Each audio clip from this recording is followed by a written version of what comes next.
ಸಂತನೆಂದರೆ ಯಾರು?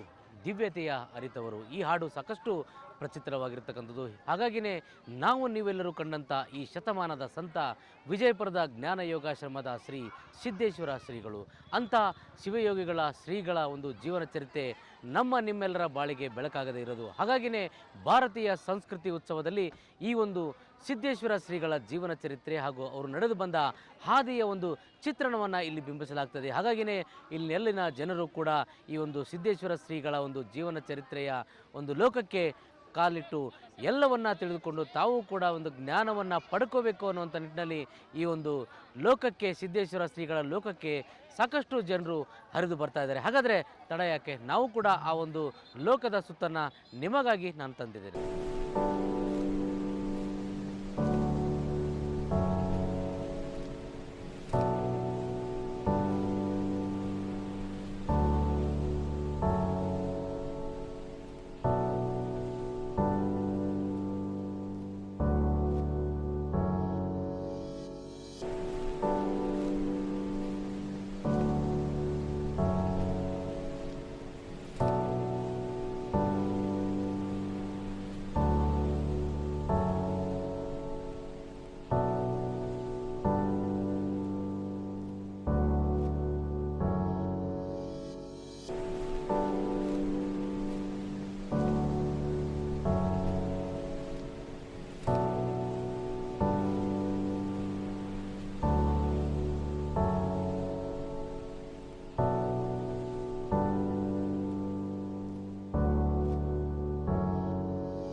ಚನ್ನಬಸವಣ್ಣ ಬಳತೆ, ಮೂಲತಃ ಬಾಲ್ಕಿ, ಬೀದರ್ ಜಿಲ್ಲೆಯವನು ನಾನು.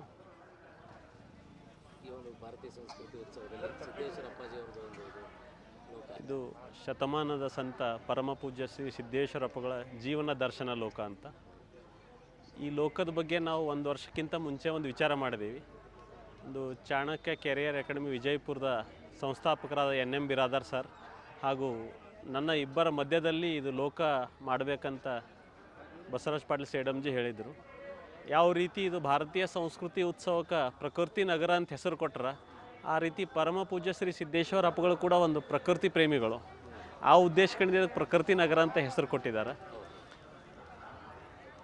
ಸೊ ಒಂದು ಬಸವರಾಜ್ ಪಾಟೀಲ್ ಸೇಡಂಜಿ ಅವರಿಗೆ ಅಪ್ಪಗಳಿರೋ ಪ್ರೀತಿ ಅಂತ ಅನ್ಬಹುದು, ಅಥವಾ ಇವತ್ತು ಶತಮಾನದ ಸಂತ ಅಂತ ಯಾರೇ ಒಂದು ಬಿರುದು ಶತಮಾನದ ಸಂತ ಅಂತ ಕೊಟ್ಟಿರೋದಿಲ್ಲ.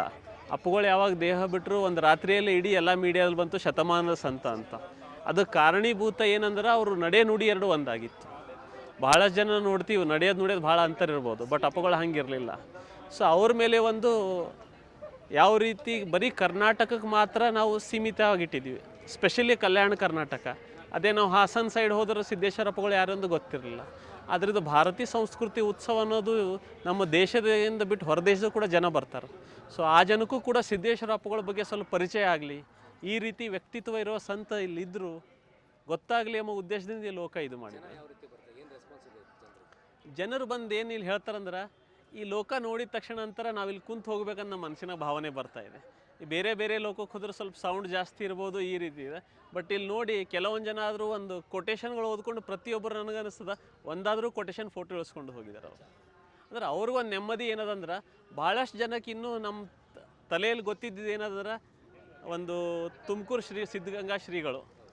ಭಾಳಷ್ಟು ಜನ ನಾವು ಹಳ್ಳಿ ಊರ್ದ ನೋಡಿದ್ದೀವಿ, ಇನ್ನೂ ಅವರು ಸಿದ್ದೇಶ್ವರಪ್ಪಗಳ ಬಗ್ಗೆ ಗೊತ್ತೇ ಇಲ್ಲ ಅವರಿಗೆ.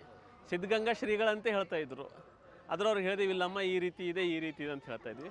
ಆಮೇಲೆ ಭಾಳಷ್ಟು ಟೀಚರ್ಸ್ ಎಲ್ಲ ನೋಡ್ತಾ ಇದ್ದೀವಿ ನಾವು, ಮಕ್ಕಳಿಗೆ ಒಂದು ಕೋಟ್ ಬೈ ಕೋಟ್ ಎಕ್ಸ್ಪ್ಲೇನ್ ಮಾಡ್ತಾ ಹೋಗ್ತಾ ಇದ್ದಾರೆ. ಸೊ ಒಂದು ಎಜುಕೇಷನ್ 10th 11th ಅವ್ರ 9th ಬಂದಿರೋ ಹುಡುಗರು ನೋಡ್ತಾ ಇದ್ದೀವಿ, ಅವ್ರು ಕನಿಷ್ಠ ಒಂದು 20 ನಿಮಿಷ ಆದರೂ ತೊಗೋತಾ ಇದ್ದಾರೆ ಲೋಕ ಇದು ಮಾಡೋಕ್ಕೆ, ಕೋಟ್ಗಳು ಓದಿ ಈ ರೀತಿ ಹೇಳಕ್ಕೆ. ಸರ್ ಹಾಗೇ ಆಗ್ತಾರೆ. ಸರ್ ನಂದೊಂದು ವಿಚಾರ, ಇವತ್ತು ಈ ಸಂಸ್ಕೃತಿ ಏನು ನಡ್ಕೊತ ಬಂದದ, ಈಗ ಬಸವರಾಜ್ ಪಾಟೀಲ್ ಸೇಡಂಜಿ ಇರೋರಿಗೂ ಇದು ಸೇಡಂ ಜನರ ಭಾಗ್ಯ ಅನ್ಬಹುದು. ಆಮೇಲೆ ಈ ರೀತಿ ಇಷ್ಟು ದೊಡ್ಡ ಮಟ್ಟದ ಯೋಚನೆ ಬರೋದೇ ಕಷ್ಟ.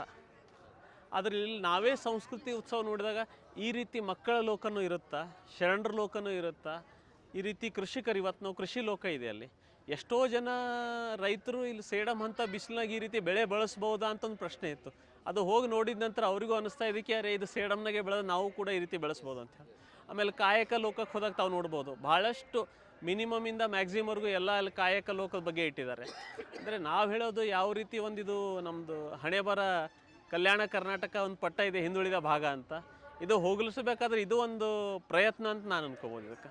ಆಮೇಲೆ ಇಲ್ಲಿ ವಾಲಂಟಿಯರ್ಸ್ ಯಾರು ಬಂದರೆ ಯಾರೂ ಸಾಮಾನ್ಯರಿಲ್ಲ. ಇವಾಗ ಮಧ್ಯಪ್ರದೇಶದಿಂದ ಸುಮಾರು ಜನ ಬಂದಿದ್ದಾರೆ, 20 ಜನ ವಾಲಂಟಿಯರ್ಸ್ ಬಂದಿದ್ದಾರೆ. ಆಮೇಲೆ ರಾಯಚೂರಿಂದ ಒಂದು 30 ಜನ ಬಂದಿದ್ದಾರೆ, ಬೀದರಿಂದ ಒಂದು 20. ಅಂದರೆ ನಾನು ಹೇಳೋದು, ಒಂದು ಉತ್ಸವ ಯಾವಾಗ ಆಗುತ್ತಂದ್ರೆ ಇದು ನನ್ನ ಮನೆ ಹಬ್ಬ ಅಥವಾ ನನ್ನ ಮನೆಯದು ಕಾರ್ಯ, ನನ್ನ ಮನೆಯದು ಒಂದು ಕಾರ್ಯಕ್ರಮ ಇದೆ ಅಂತ ತಿಳ್ಕೊಂಡು ನಾವೆಲ್ಲರೂ ಒಗ್ಗೂಟಿದಾಗ ಮಾತ್ರ ಇದು ಸಂಸ್ಕೃತಿ ಉತ್ಸವ ಆಗಕ್ಕೆ ಸಾಧ್ಯ ಅದ. ಯಶಸ್ವಿ 100% ಆಗಿದೆ ಸರ್. 9 ದಿವಸದಲ್ಲಿ ಈ ಲೋಕಕ್ಕೆ ನನ್ನ ಪ್ರಕಾರ ಒಂದು 1.5 ಲಕ್ಷ ಜನ ಬಂದು ಹೋಗಿದ್ದಾರೆ.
ಇದುವರೆಗೂ ತಾವು ನೋಡಿದ್ದು ಶತಮಾನದ ಸಂತ ಶ್ರೀ ಸಿದ್ದೇಶ್ವರ ಸ್ವಾಮೀಜಿಗಳವರ ಲೋಕ. ಈ ಲೋಕದಲ್ಲಿ ಸಿದ್ದೇಶ್ವರ ಶ್ರೀಗಳು ನಡೆದು ಬಂದ ಹಾದಿ, ಅವರ ಜೀವನ ಚರಿತ್ರೆಯನ್ನು ಬಿಂಬಿಸುವಂಥ ಭಾವಚಿತ್ರಗಳನ್ನು ಮೆರುಗುತ್ತಾ ಇರತಕ್ಕಂಥದ್ದು. ಅಷ್ಟೇ ಅಲ್ಲ, ಅವರ ಭಕ್ತಾದಿಗಳು ಈ ಅಚ್ಚರಿ ಮೂಡಿಸುವಂಥ ನಿಟ್ಟಿನಲ್ಲಿ ಒಂದು ರಂಗೋಲಿಯಲ್ಲಿ ಒಂದು ಸಿದ್ದೇಶ್ವರ ಶ್ರೀಗಳ ಒಂದು ಚಿತ್ತಾರವನ್ನು ಬಿಡಿಸಿ ಅಚ್ಚರಿಯನ್ನು ಮೂಡಿಸಿದ್ದಾರೆ. ಅದನ್ನು ನೋಡೋದಕ್ಕೆ ತಂಡವಾಗಿ ಜನರು ಇಲ್ಲಿ ಆಗಮಿಸುತ್ತಾ ಇರತಕ್ಕಂಥದ್ದು. ಅಲ್ಲದೆ ಈ ಲೋಕದಲ್ಲಿ ಒಂದು ವಿಸ್ಮಯವಾಗಿ ಒಂದು ದಿವ್ಯ ಚೇತನ, ಒಂದು ದಿವ್ಯ ಶಕ್ತಿಯನ್ನು ನಾವು ಕಾಣ್ತಾ ಇದ್ದೇವೆ ಅಂತಕ್ಕಂಥ ಮಾತನ್ನು ಕೂಡ ಇಲ್ಲಿ ಬಂದಂಥ ಜನ ಹೇಳ್ತಾ ಇರುವಂಥದ್ದು. ಈಗ ಮತ್ತೊಂದು ಲೋಕಕ್ಕೆ ಹೋಗುವಂಥ ಸಮಯ ಈಗ. ಅದುವರೆಗೂ ನೋಡ್ತಾ ಇರಿ SSV TV, ಇದು ವಿಶ್ವಾಸದ ಉಸಿರು.